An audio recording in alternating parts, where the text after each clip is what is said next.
ఈరోజు జగన్మోహన్ రెడ్డి గారికి డాక్టర్ మైసూరారెడ్డి గారు పార్టీకి రాజీనామా చేస్తూ ఒక లేఖ సమర్పించడం జరిగింది. మరి ఆ లేఖలో సారాంశం చూస్తే ఇదంతా కూడా ఎన్నికల ముందు జగన్మోహన్ రెడ్డి మీద ఏదైతే దుష్ప్రచారం జరిగిందో, తెలుగుదేశం పార్టీ ఏదైతే ఒక పద్ధతి ప్రకారం గ్రామాలలో అంతా కూడా జగన్మోహన్ రెడ్డి గారు పెద్దలకు విలువ ఇవ్వడు, ఆయన ప్రతి నమస్కారం చేయడు, ఆయన ఎవరిని కూడా మంచి సంబోధనతో మాట్లాడాడు అని ఏ విధంగా అయితే ఎన్నికల ముందు ప్రచారం చేశారో, అదేవిధంగా ఈరోజు కొన్ని అంశాలను ప్రస్తావిస్తూ మైసూరారెడ్డి గారు ఈ లేఖ రాయడం జరిగింది. ఇది చూస్తే ఇది ఏదో తెలుగుదేశం పార్టీ ఒక పద్ధతి ప్రకారం ఆయన దగ్గర లేఖ రాపించి నిన్నటి రోజు చంద్రబాబు మీద ఏదైతే బుక్కు జగన్మోహన్ రెడ్డి గారు రిలీజ్ చేసినారో ఆ సమయాన్ని చూసుకొని ఈరోజు ఆయన రాజీనామా లేఖను పంపడం జరిగింది. దీంట్లో ప్రధానంగా చెప్పుకోదగిన అంశాలు ఏమి కూడా లేవు. నేను బలవంతంగా పిలిస్తే బ్రేక్ఫాస్ట్కి వెళ్ళినాను వాళ్ళింటికి, వెళ్తానే అనుకోని పరిస్థితుల్లో నేను పార్టీలో చేరిపోయినాను అని చెప్పి ఒక సీనియర్ నాయకుడుగా మేము కూడా ఏదైనా ఒక శత్రువు పిలిచినా ఒక పెళ్లికో లేకపోతే పబ్బానికో వాళ్ళ ఇంటికి వెళ్ళినప్పుడు బ్రేక్ఫాస్ట్కో డిన్నర్కో వెళ్తే వాళ్ళు చెప్తానే కండువా వేసుకొని పార్టీలో చేరిపోయే పరిస్థితి ఉంటుందా? మరి ఇంత సీనియారిటీ పెట్టుకొని ఒక సీనియర్ నాయకుడిగా ఆ విధంగా మాట్లాడడం నేను నిజంగా హాస్యాస్పదంగా భావిస్తూ ఉన్నాను. అదేవిధంగా రాయలసీమ ఉద్యమానికి మా పార్టీ నుంచి శాసనసభ్యులు రానిలేదండి. ఇదే మైసూరారెడ్డి గారు 3 సార్లు రాయలసీమ సమావేశాన్ని తిరుపతిలో పెట్టి పోస్ట్పోన్ చేయడం జరిగింది. 3 సార్లు కూడా నాతో ఫోన్లో మాట్లాడడం జరిగింది, మా శాసనసభ్యులతో మాట్లాడడం జరిగింది. మేమందరూ కూడా తప్పకుండా వస్తామని చెప్పినాము. అయినా ఆ తర్వాత ఆయన అనుకోకుండా దాన్ని నిరంతరం వాయిదా వేసుకొని మళ్ళా విషయాన్ని వాయిదా వేసిన విషయాన్ని కూడా మాకెవరికి కూడా ఆయన ఇన్ఫార్మ్ చేయలేదు. మరి ఈరోజు రాయలసీమ ఉద్యమానికి ఆయన అడ్డుకున్నాడు జగన్మోహన్ రెడ్డి గారు అని చెప్పి ఈ లేఖలో ప్రస్తావించడం జరిగింది. జగన్మోహన్ రెడ్డి గారు కానీ మా పార్టీ శాసనసభ్యులు కానీ అందరం కూడా రాయలసీమకు తీవ్రమైన అన్యాయం గతంలో జరిగింది. ఇప్పుడు చంద్రబాబు నాయుడు ముఖ్యమంత్రి అయిన తర్వాత ఇప్పుడు కూడా తీవ్రమైన అన్యాయం జరుగుతూ ఉంది. మాకు ఎలాంటి అభివృద్ధి కార్యక్రమాలు కానీ పర్మనెంట్ ప్రాజెక్ట్ మీద వచ్చే ప్రాజెక్టులు కానీ మాకు పెట్టే పరిస్థితి లేకుండా పోయింది. కేవలం ఆయన గుంటూరు విజయవాడ చుట్టూనే ఆయన అభివృద్ధి కార్యక్రమాలన్నీ కూడా చేపడతా ఉన్నాడు. మా జిల్లాలన్నీ కూడా పూర్తిగా నిర్లక్ష్యం చేసినాడని చెప్పి మేము అనేక పర్యాయాలు శాసనసభలో జగన్మోహన్ రెడ్డి గారు మాట్లాడినారు, బయట మా శాసనసభ్యులందరూ కూడా మాట్లాడుతూ ఉన్నారు. మరి ఆయన దాన్ని కూడా ఒక రీజన్గా ప్రస్తావించినాడు. ఇంకొకటి ఏదంటే ఫ్యామిలీలో కూడా చిచ్చు పెడుతూ ఉన్నాడు ఈయన మనస్తత్వం అలాంటిది అని చెప్పి. ఫ్యామిలీలో అంటే అది ఆయన వారికి సంబంధించింది. మరి వాళ్ళ కుటుంబంలో ఒక మంచి వ్యక్తి ఉన్నాడు, మీ సొంత తమ్ముడి కొడుకు. మరి ఆఫీస్కి రమ్మంటే ఈయన ఊరికే పోయి టీ దాగొచ్చాడు. దానికి ఆయన అది కూడా ఒక నెపంగా పెట్టుకున్నాడు.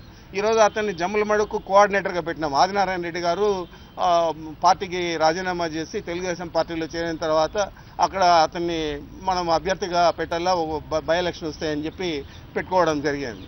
మరి దాన్ని కూడా ఒక అంశంగా ప్రస్తావించి ఇవన్నీ కూడా చెప్తూ ఆయన రాజీనామా చేయడం జరిగింది.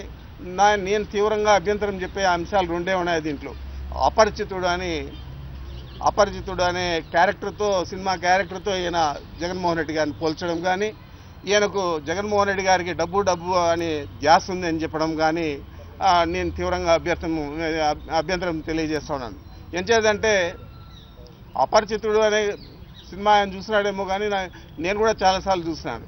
ఆ క్యారెక్టర్ ఒకవేళ మొన్న తెలుగుదేశం పార్టీలో రాజ్యసభ సభ్యుడిగా ఉండి అంతకుముందు కాంగ్రెస్ పార్టీలోనూ అనేక పదవులు అనుభవించి తర్వాత జగన్మోహన్ రెడ్డి గారు ముఖ్యమంత్రి అవుతాడని ఈ పార్టీలో చేరి రేపు మళ్ళా ఆయనకు రాజకీయ లబ్ధికో లేకపోతే ఆయన సొంత లాభానికో మళ్ళా తెలుగుదేశం పార్టీలో చేరాలనే ఉద్దేశంతోనూ ఆయనను అపరిచితుడు అంటారు. కానీ జగన్మోహన్ రెడ్డి గారిని గురించి అపరిచితుడు అనేది చాలా హాస్యాస్పదం. ఆయన గౌరవనీయుడు, పెద్దలకు లేదా ఆయన చెప్పినట్లు మానవీయ కోణంలో మానవతా దృక్పథంలో ఆయన చూడడం లేదు అని చెప్పి చెప్తా ఉన్నాడు. అలాంటి పరిస్థితి వస్తే మాలాంటి సీనియర్లందరూ కూడా జగన్మోహన్ రెడ్డి గారితో కలిసి రాజకీయాల్లో నడిచే పరిస్థితి ఉండదు. ఆయన చాలా గౌరవిస్తూ ఉన్నాడు. ప్రతి ఒక్కరికి కూడా తెలుసు. పదే పదే అన్ని విషయాలు కూడా ప్రతిసారి మేము చెప్తున్నాం, శాసనసభ్యులుగా కానీ లేదా సీనియర్ నాయకులుగా కానీ మేమందరూ కూడా జగన్మోహన్ రెడ్డి గారు అందరితో కూడా బాగున్నాడు, అందరితో కూడా అన్ని విషయాలు చర్చిస్తూ ఉన్నాడు, ఏదైనా డెమోక్రటిక్గా నిర్ణయాలు తీసుకుంటా ఉన్నాడని చెప్తే తెలుగుదేశం పార్టీ వారు చెప్పేదే మీరు కూడా మీ లేఖలో ప్రస్తావించి వెళ్తూ ఉన్నారంటే మళ్ళీ దాంట్లో రాస్తాడు, నాకు రాజకీయ ధ్యాస లేదు, నేను వ్యాసాలు రాసుకోవాలా వెళ్తా ఉన్నాను అని చెప్పి. మరి రేపు ఎల్లుండో చూస్తాం కదా ఆయన రాజకీయ ధ్యాసతో వెళ్ళిపోయినాడా లేదా అనేది మైసూరారెడ్డి గారే తెలుగుదేశం పార్టీలో చేరేటప్పుడు చెప్తాడని నేను మీకు మనవి చేస్తూ ఉన్నా. మరి డబ్బులు అనే డబ్బులు ధ్యాసే అంటే అధికారంలో ఉన్నాడా, ప్రతిపక్షంలో ఉన్నాడు, ప్రతిపక్ష నాయకుడిగా ఉన్నాడు, డబ్బుల ధ్యాస ఉంటే మీరేమైనా ఆయనకు మిమ్మల్ని డబ్బులు అడిగితే మీరు వెళ్ళిపోతూ ఉన్నారా పార్టీ వదిలి? నాకేదైనా డబ్బులు సాయం చేయని మిమ్మల్ని ఎప్పుడన్నా అడిగినాడా జగన్మోహన్ రెడ్డి గారు? మరి డబ్బులు ధ్యాస అనేది ఎందుకు ఈ లేఖలో ప్రస్తావించినావు? నేను అనుకోవడం డబ్బులు ధ్యాస మీకుంది కాబట్టి మీ చేతిలో ఒక సిమెంట్ లైసెన్స్ ఉంది, ఆ లైసెన్స్కు మైనింగ్ లీజ్ కావాలా, మైనింగ్ లీజ్ కోసము బ్యాంకర్స్తో చంద్రబాబు నాయుడు రికమెండ్ చేయడం కోసం మీరు వెళ్తూ ఉన్నారని నేను అనుకుంటా ఉన్నా. నా పర్సనల్గా తప్పకుండా అది మీకే వర్తిస్తుంది. అపరిచితుడు అనేది కానీ లేకపోతే ఈ డబ్బు అని చెప్పి ఎప్పుడు డబ్బుల ధ్యాస జగన్మోహన్ రెడ్డికి ఉందనేది తూచా తప్పకుండా మైసూరారెడ్డి గారికే వర్తిస్తారు తప్ప ఇది జగన్మోహన్ రెడ్డి గారికి వర్తించదని నేను చెప్తా ఉన్నాను. ఇలాంటివన్నీ కూడా ఫిక్టిషియస్ విషయాలన్నీ తీసుకొని అపరిచితుడు లేకపోతే ఇంకొకటి ఏదో ఉంది సినిమా అది కూడా గజిని ఇలాంటి పేర్లు పెట్టుకొని ఆయన మాట్లాడడం అంటే ఒక సీనియర్ లీడరు ఆయన స్టేచర్ దగ్గర మాట్లాడంటే బాగుండేది. ఆ లేఖ రాసిండేది కూడా హుందాగా ఉండేది. ఏదైనా రాజకీయ కారణాలతో వెళ్తా ఉన్నావు, నువ్వు వెళ్ళిపో, పర్వాలేదు. నువ్వు 4 సంవత్సరాల ముందు ఈ పార్టీలో చేరినప్పుడు జగన్మోహన్ రెడ్డి గారి గురించి మీకు తెలియదా? జగన్మోహన్ రెడ్డి గారి కుటుంబం గురించి మీకు తెలియదా? వారి తండ్రి గారి గురించి మీకు తెలియదా? వారి తండ్రి గారికి నువ్వు సన్నిహితంగా ఉండలేదా? మరి ఈరోజు సడన్గా వెళ్తూ ఒక బాణం వేసినట్లు ఒక లెటర్ రాసి జగన్మోహన్ రెడ్డి గారికి పంపించి మీరు వెళ్ళిపోవడం అనేది, మీరు వెళ్తే వెళ్ళొచ్చు, అది మీ అభిమతానికి సంబంధించింది. అయితే 6 నెలల నుంచి మీరే కార్యక్రమం చేపట్టినారు అని నేను అడుగుతున్నాను. 6 నెలలు అయింది ఆయన జగన్మోహన్ రెడ్డి గారిని కలిసి కానీ పార్టీ ఆఫీస్కి వచ్చి కానీ. ఈ 6 నెలల్లో ఎంతమంది శాసనసభ్యులతో మీరు మాట్లాడలేదు తెలుగుదేశం పార్టీకి అనుకూలంగా వ్యవహరించమని చెప్పి? ఎంతమంది శాసనసభ్యులతో వైఎస్ఆర్ కాంగ్రెస్ పార్టీ శాసనసభ్యులతో మీరు సంభాషించలేదు?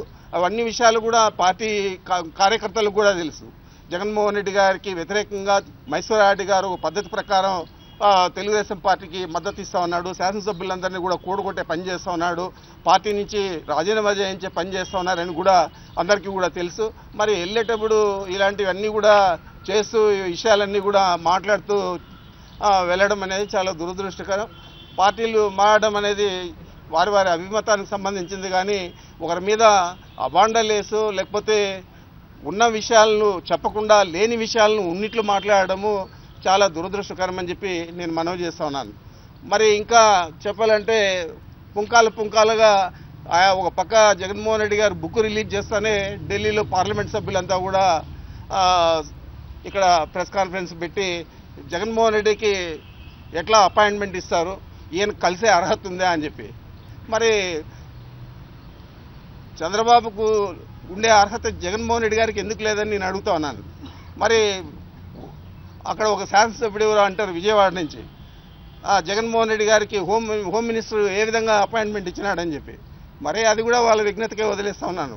మరి ఈరోజు చంద్రబాబు నాయుడు గారు కూడా మాట్లాడినారు, నేను ఏపీని నంబర్ 1 బ్రాండ్గా ఇండియాలో చేయాలనుకుంటే అడ్డుపడుతూ ఉన్నారు, ఎన్నో కేసులు అన్నీ కూడా నేను చూసినాను, నా మీద ఎన్నో ఎంక్వైరీలు వేసినారు, అవన్నీ కూడా నన్ను ఏమి చేయలేకపోయినాయి, వాళ్ళ అబ్బాయి చేయలేకపోయినాడు, ఇతనేం చేస్తాడని జగన్మోహన్ రెడ్డి గారి గురించి మాట్లాడిన విషయాలంతా కూడా ఈరోజు మీడియాలో మీరు కూడా చూస్తుంటారు. బట్ నేను ఒకటి చెప్తున్నాను, చంద్రబాబు నాయుడు గారు మీరు ఇక్కడ బీజేపీ ప్రభుత్వానికి మద్దతు ఇస్తూ ఉన్నారు, దాంట్లో మీరు భాగస్వాములుగా ఉన్నారు. మరి మీరు భాగస్వాములుగా ఉండి మీ పార్లమెంట్ సభ్యులు ఇక్కడ మంత్రులుగా పనిచేస్తూ మీరు ఏ మేరకు ఈ రాష్ట్రానికి నిధులు తెచ్చారు, ఏ మేరకు ఈ రాష్ట్రం అభివృద్ధి కోసం కేంద్ర ప్రభుత్వం సహకరిస్తా ఉందని చెప్పి అడుగుతున్నాను. ఇంతవరకు మీరు పోలవరంకు రావాల్సిన డబ్బులు తెచ్చుకోలేదు. ఉమ్మడి రాష్ట్రంలో ఉన్నప్పుడు మనకు 6,000 కోట్లు లోటు బడ్జెట్ అయితే 2,800 కోట్లే ఇచ్చి నువ్వు యూసీ సర్టిఫికెట్ ఇవ్వలేదని, యూటిలైజేషన్ సర్టిఫికెట్ ఇవ్వలేదు కాబట్టి ఇవ్వలేదన్నారు. పోలవరం దీనికి వస్తే మీరు పట్టిసీమ పోలవరంలో చేర్చినారు, దానికి అనవసరంగా 1700 కోట్లు ఖర్చు పెట్టినారు, కాబట్టి పట్టిసీమ దాంతో లింక్ చేయకూడదు, మీరు కరెక్ట్ అకౌంట్స్ ఇవ్వండి అని చెప్పడం జరిగింది. మరి ఫిబ్రవరి 28వ తేదీ అనుకుంటారు, 27వ తేదీన బడ్జెట్ ప్రవేశపెట్టిన తర్వాత ఈ రోజు వరకు మీ ఆర్థిక మంత్రి కానీ మీరు కానీ వచ్చి ఈ రాష్ట్రానికి మాకు నిధులు కావాలా, మేము చాలా ఇబ్బందుల్లో ఉన్నాము అని చెప్పి ఎవరికైనా మీరు ఇక్కడ కలవడం జరిగిందా? మంత్రులు కానీ ప్రధానమంత్రిని కానీ ఏదైనా మనకు పాజిటివ్గా స్పందించినారా? ఏది కూడా లేదు. అక్కడ ఏదో కూర్చొని ఇప్పుడు ఏదైతే మేము ఈ 31 అలిగేషన్స్తో ఒక లెటర్ ఇచ్చినాము, బుక్లెట్ రిలీజ్ చేసినాము, దానికి జవాబు చెప్తున్నారు. నేను ఏపీ నంబర్ 1 బ్రాండ్గా చేయాలనుకున్నానని చెప్తున్నాడు. గతంలో కూడా ఏం చేసినాడు, ఏది ఉమ్మడి ఏపీని కూడా నంబర్ 1 బ్రాండ్గా చేయాలని చెప్పి ఆయన హైటెక్ సిటీ తెచ్చినాడు. దాన్ని తేకముందు 6 నెలలకు ముందరే వాళ్ళకి కావాల్సిన వారికి అందరికీ కూడా ఇక్కడ హైటెక్ సిటీ వస్తుంది, మీరంతా భూములు కొనుక్కోండి అని చెప్పినాడు. ఎవరెవరు లాపడినారో ఈరోజు మీ అందరికీ కూడా తెలుసు. అదేవిధంగా జరుగుతోంది ఇప్పుడు కూడా. అందుకే మేము నిన్న ఇచ్చిన అలిగేషన్స్ మీద 1,30,000 కోట్ల పైచీలకు ఏదైతే ఉందో దాని మీద సిబిఐ ఎంక్వైరీ వేసుకోండి. మీరు సచ్చీలుడు రాజశేఖర రెడ్డి గారు ఏమీ చేయలేకపోయినాడు, జగన్మోహన్ రెడ్డి గారు ఏం చేస్తారని అంటున్నారు. మీరు దాని మీద సిబిఐ ఎంక్వైరీ మీరే వేసుకోండి. గతంలో మీరు చూసినారు, రాజశేఖర రెడ్డి గారు ఇదే జగన్మోహన్ రెడ్డి గారి మీద ఒక అలిగేషన్ వస్తే ఒక మర్డర్ కేసులో ఆ రోజు సిబిఐ ఎంక్వైరీ చేయాలని చంద్రబాబు నాయుడు హౌస్లో అడిగితే ఆ రోజు ఇమ్మీడియట్గా రాజశేఖర రెడ్డి గారు లేచి ఎస్ యాక్సెప్టింగ్ సిబిఐ ఎంక్వైరీ చేస్తామని చెప్పినారు. దాంట్లో వీళ్ళ పాత్ర లేదని తేలింది. ఆ విధంగా మీరు కూడా నిరూపించుకోవచ్చు. గతంలో ఒకసారి చాలా ఎంక్వైరీస్ అన్నీ ఉంటే ఎంక్వైరీ కమిషన్ వేయడం జరిగింది రాజశేఖర రెడ్డి గారు. ఎంక్వైరీ కమిషన్ ఎందుకు మళ్ళా దాన్ని నిలుపుదల చేస్తున్నారు అనేది కూడా చంద్రబాబు నాయుడుకు తెలుసు, రాష్ట్ర ప్రజలకు తెలుసు, అప్పుడు శాసనసభ్యులందరికీ కూడా మా అందరికీ కూడా తెలుసు. ఏమని ఆ రోజు మనకు ఇండస్ట్రియలిస్ట్ అందరూ పారిపోతారు, దీని మీద మనం ఎక్కువ ఒత్తిడి తెస్తే, కాబట్టి దీని గురించి మనం ఇంకా పట్టించుకోకూడదని ఆ రోజు వదిలేయడం జరిగింది. మరి ఆ తర్వాత విజయమ్మ గారు ఈ మధ్య వేస్తే విజయమ్మ గారు వేసిన దానికి దాదాపు కోర్టుల్లో ఎక్కడ కూడా అది రాకూడదు, అక్కడ విచారణ జరగకూడదు అని స్టే తెచ్చుకొని, అది కూడా నా గొప్పే అంటే మేము ఇంకేం మాట్లాడాలనో మాకు అర్థం కావడం లేదు. నిజంగా విజయమ్మ వేసిన అలిగేషన్స్ మీద స్టే మీరు తీసుకోకుండా పోయంటే ఏ పరిస్థితి ఉండేదో ఈరోజు రాష్ట్ర ప్రజలకు అందరికీ కూడా తెలిసేది. మీరు స్టే తీసుకున్నారు, మరి ఈరోజు మళ్ళీ దీని మీద మాదేమి కాదు, ఇదేమి చేయలేము, మేము 31 అలిగేషన్స్ కూడా ఏమి లేవు మాది అని అంటున్నారు. మీరు సచ్చీలు అని మేము కూడా ఒప్పుకుంటున్నాం. మరొకసారి మీరు నిరూపించుకోవాలంటే సిబిఐ ఎంక్వైరీ మీరు ఆర్డర్ చేస్తే మీరే స్వయంగా మేము దాన్ని స్వాగతిస్తాం, మీ సచ్చీలతను మేము కూడా ఒప్పుకుంటామని చెప్పి చంద్రబాబు నాయుడు గారు కూడా చెప్తా ఉన్నాను. ఏదేమైనా కానీ ఈరోజు పరిస్థితి చూస్తే రాష్ట్రంలో ఒకవైపు నిధులు లేక అల్లాడుతూ ఉన్నాం, ఇంకోవైపు అభివృద్ధి కార్యక్రమాలు ఏవి కూడా సజావుగా జరగడం లేదు. కేవలం నువ్వు 24 గంటలు కూడా అమరావతి అని కలలు కంటూ ఉన్నావు. మరి ఆ కలలు కనేటప్పుడు ప్రతిపక్షంలో ఉండే శాసనసభ్యులు కొనుక్కునే పద్ధతి ఏందని నేను అడుగుతా ఉన్నాను. కొనుక్కున్న శాసనసభ్యులు కొనిన దానికి కూడా మేము బాధపడలేదు. మరి రాష్ట్ర అభివృద్ధి కోసం ఇసుమంత నువ్వు దాని మీద ధ్యాస పెట్టకుండా శాసనసభ్యులు కొనే దాని మీదే ధ్యాస ఎందుకని పెడుతున్నావు? ఈ రాష్ట్రాన్ని ఏం చేయబోతున్నావు అని చంద్రబాబును ప్రశ్నిస్తా ఉన్నాను.